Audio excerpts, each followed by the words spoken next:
वंदे मातरम साथियों, मैं गिरीश शर्मा उज्जैन मध्य प्रदेश से बीएड के चतुर्थ सत्रार्थ के विद्यार्थियों के लिए एक महत्वपूर्ण प्रश्न का हल इस वीडियो के माध्यम से आप तक पहुंचाने का प्रयास किया है। तो आइए देखते हैं। कंप्यूटर की पीढ़ियाँ। कंप्यूटर की अपने आरंभिक काल से वर्तमान समय तक अनेक पीढ़ियाँ आ चुकी है। सन 1946 में प्रथम इलेक्ट्रॉनिक डिवाइस वैक्यूम ट्यूब युक्त एनिएक कंप्यूटर की शुरुआत ने कंप्यूटर के विकास को एक आधार प्रदान किया। कंप्यूटर के विकास के इस क्रम में कई महत्वपूर्ण डिवाइसेस की सहायता से कंप्यूटर ने आज तक की यात्रा तय की। इस विकास के क्रम को हम कंप्यूटर में हुए मुख्य परिवर्तन के आधार पर निम्नलिखित 5 पीढ़ियों में बांटते हैं। नंबर 1 है प्रथम पीढ़ी का कंप्यूटर।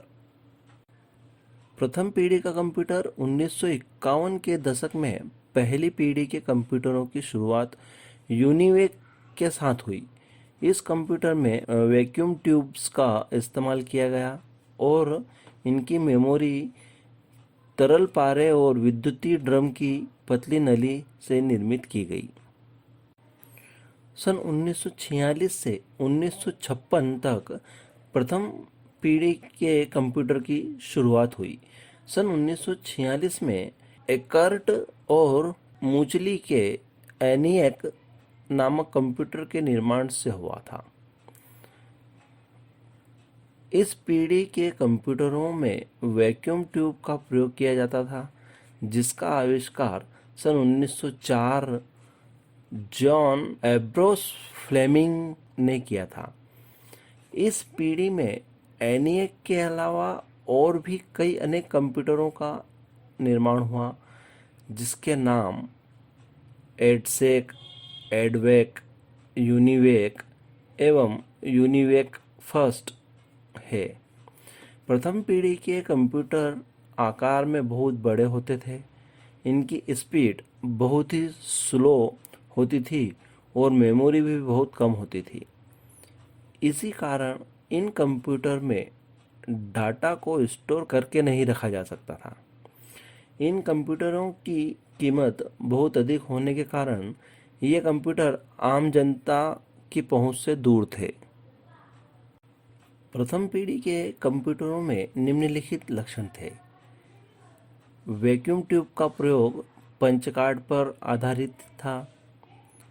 संग्रहण के लिए मैग्नेटिक ड्रम का प्रयोग किया जाता था। बहुत ही नाजुक और कम विश्वसनीय थे। बहुत सारे एयर कंडीशनरों का प्रयोग किया जाता था। मशीनी तथा असेंबली भाषाओं में प्रोग्रामिंग की जाती थी। द्वितीय पीढ़ी का कंप्यूटर। सन 1956 से 1964 तक कंप्यूटर की प्रथम पीढ़ी के बाद सन 1956 में कंप्यूटर की द्वितीय पीढ़ी की शुरुआत हुई। इन कंप्यूटरों में वैक्यूम ट्यूब के स्थान पर ट्रांजिस्टर का उपयोग किया जाने लगा और मेमोरी के लिए मैग्नेटिक कोर का निर्माण होने लगा। विलियम शाक्ले ने ट्रांजिस्टर का आविष्कार सन 1947 में किया था, जिसका उपयोग द्वितीय पीढ़ी के कंप्यूटरों में वैक्यूम ट्यूब के स्थान पर किया जाने लगा। ट्रांजिस्टर के उपयोग ने कंप्यूटरों को वैक्यूम ट्यूबों के अपेक्षाकृत अधिक गति एवं विश्वसनीयता प्रदान की। ट्रांजिस्टर के आने के बाद कंप्यूटर के आकार में भी सुधार आया। द्वितीय पीढ़ी के कंप्यूटर प्रथम पीढ़ी के कंप्यूटर के आकार में छोटे हो गए। द्वितीय पीढ़ी के कंप्यूटरों में निम्नलिखित मुख्य लक्षण थे। वैक्यूम ट्यूब के बदले ट्रांजिस्टर का उपयोग, अपेक्षाकृत छोटे एवं ऊर्जा की कम खपत, अधिक तेज एवं विश्वसनीयता, प्रथम पीढ़ी की अपेक्षा कम खर्चीले, कोबोल एवं फोर्ट्रान जैसी उच्च स्तरीय प्रोग्रामिंग भाषाओं का विकास, संग्रहण डिवाइस, प्रिंटर एवं ऑपरेटिंग सिस्टम आदि का प्रयोग किया जाने लगा। तृतीय पीढ़ी का कंप्यूटर। कंप्यूटरों की तृतीय पीढ़ी की शुरुआत 1964 में हुई। यहाँ सर्वप्रथम इंटीग्रेटेड सर्किट्स को और ऑपरेटिंग सिस्टम का प्रयोग हुआ। इनमें ऑनलाइन सिस्टम का विस्तृत पैमाने पर विकास हुआ। इस पीढ़ी ने कंप्यूटरों को आईसी प्रदान किया। आईसी अर्थात एकीकृत सर्किट, इंटीग्रेटेड सर्किट का आविष्कार टेक्सास इंस्ट्रूमेंट कंपनी के एक अभियंता जैक किल्बी ने किया था। इस पीढ़ी के कंप्यूटरों में ICL-2903, ICL-1900, यूनिवेक 1108 और सिस्टम 1360 प्रमुख थे। तृतीय पीढ़ी के कंप्यूटरों के निम्नलिखित मुख्य लक्षण थे। एकीकृत सर्किट का प्रयोग। प्रथम एवं द्वितीय पीढ़ियों की अपेक्षा आकार एवं वजन बहुत कम, अधिक विश्वसनीय, पोर्टेबल एवं आसान रखरखाव, उच्च स्तरीय भाषाओं का वृहद स्तर पर प्रयोग। चतुर्थ पीढ़ी का कंप्यूटर। कंप्यूटर की चतुर्थ पीढ़ी की शुरुआत सन 1971 से हुई। सन 1971 से लेकर 1985 तक के कंप्यूटरों को चतुर्थ पीढ़ी के कंप्यूटरों की श्रेणी में रखा गया है। इस पीढ़ी में इंटीग्रेटेड सर्किट को और अधिक विकसित किया गया, जिसे विशाल एकीकृत सर्किट, लार्ज इंटीग्रेटेड सर्किट कहा जाता है। एक इंटीग्रेटेड सर्किट लगभग 3 लाख ट्रांजिस्टरों के बराबर कार्य कर सकता है। इस आविष्कार से पूरी सेंट्रल प्रोसेसिंग यूनिट एक छोटी सी चिप में आ गई, जिसे माइक्रो प्रोसेसर कहा जाता है। इसके उपयोग वाले कंप्यूटरों को माइक्रो कंप्यूटर कहा गया, जिसके चलते छोटे प्रोसेसर और मिनी कंप्यूटर्स अस्तित्व में आए। इस समय के कंप्यूटरों में डिस्ट्रीब्यूटेड प्रोसेसिंग और ऑफिस ऑटोमेशन की शुरुआत हुई। अल्टायर 8800 सबसे पहला माइक्रो कंप्यूटर था, जिसे मिट्स नामक कंपनी ने बनाया था। इस कंप्यूटर पर बिल गेट्स, जो उस समय हार्वर्ड विश्वविद्यालय के छात्र थे, ने बेसिक भाषा को स्थापित किया था। इस सफल प्रयास के बाद गेट्स ने माइक्रोसॉफ्ट कंपनी की स्थापना की, जो दुनिया में सॉफ्टवेयर की सबसे बड़ी कंपनी है। इस कारण बिल गेट्स को दुनिया भर के कंप्यूटरों का स्वामी कहा जाता है। चतुर्थ पीढ़ी के आने से कंप्यूटर के युग में एक नई क्रांति आई। इन कंप्यूटर का आकार बहुत ही छोटा हो गया और मेमोरी बहुत अधिक बढ़ गई। आकार छोटा होने से इन कंप्यूटरों का रखरखाव बहुत आसान हो गया। इसी के साथ इनकी कीमत इतनी कम हो गई कि आम जनता इन कंप्यूटरों को आसानी से खरीद सकती थी। इस दौरान रिपोर्ट राइटर्स और स्प्रेडशीट की वजह से काफ़ी संख्या में लोग कंप्यूटर से जुड़े।